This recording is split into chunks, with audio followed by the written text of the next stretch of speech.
said, the Lord will make a way somehow. It was that kind of faith. It was that kind of relationship with God that brought your grandmama and your granddaddy through difficulty. And then when your mother and father stepped on the scene, if you just put the video on rewind and think about your childhood days and those early days of your life, you can remember that sometimes your mother and your father had to raise you on what was called meager fare. That means they were raising you on stuff that looked like you didn't have enough to make it. Some of us know what it means to be raised on peanut butter and jelly sandwiches. I know in my own life that when my father died, my mother had to raise 3 children on what looked like limited resources. And I remember that mother would say, if I give you oatmeal 3 times a day, don't go out of this house complaining, but just thank God that you got something in your stomach. And I know my story is not the only one like that, but many of you have been raised up in homes that look like you just had to make it from day to day. We didn't have the privilege of planning out the meal 2 weeks in advance, and yet those were good times. They were happy times because we knew that God could take a little bit and stretch it. God can take your check and with all of the bills and everything else laid upon you, I don't know how he does it, but he can put elasticity in it. You'll get to eat, you'll get clothes on your back, water bill paid, light bill paid, and you still got a little money left over for some M&Ms. Oh, he can do it. Can he do it? Now, if God can answer grandmama's prayer like that, if God could take care of your mother and your father, then ain't no need in you gonna blow out your brains. Ain't no need in you jumping in a river just because times get tight for you and just because you have some difficult days.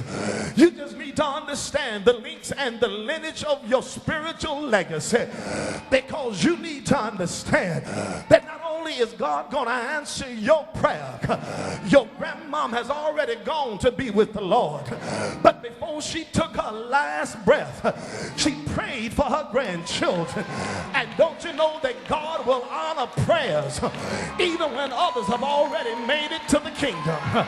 Don't you know that your mama spent many nights on her knees, and a whole lot of stuff that's happening to you for right now is not because you prayed, but somebody prayed for you, had you on their mind. Some of us should have died before we got to see the age of 30 because we wasn't going to church and didn't have a Jesus nowhere on our minds. And yet here is grace, and here is goodness, and here is mercy keeping you, not because you wanted to be kept, but because somebody else prayed for you. And if God will answer those prayers, then when you get saved, don't you know he'll answer your prayer now? He will answer prayer. Oh, David says, my attitude, my disposition, it was impacted by my prayer. But let me show you something else. David says, I knew God would answer my prayer because in verse 21, he says, for I have kept the ways of the Lord and have not wickedly departed from my God. For all his rules were before me, and his statutes I did not put away from me. I was blameless before him, and I kept myself from my guilt. So the Lord has rewarded me according to my righteousness, according to the cleanness of my hands in his sight. Now, when you read that on the surface, it'll surely make questions come to your mind, because David is talking about his prayer life to God.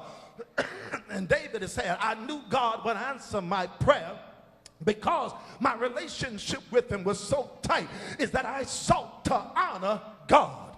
Now, David, you understand, when you look at the biographical history of his life, you remember David is the one who took Bathsheba in an adulterous relationship. And David is the one who killed her husband Uriah. So David is not saying that I am innocent. He's not saying that my prayer life was intact because I had never done any wrong. He's not claiming innocence. Are you listening to me? Just look at somebody, say, I lost my innocence a long time ago.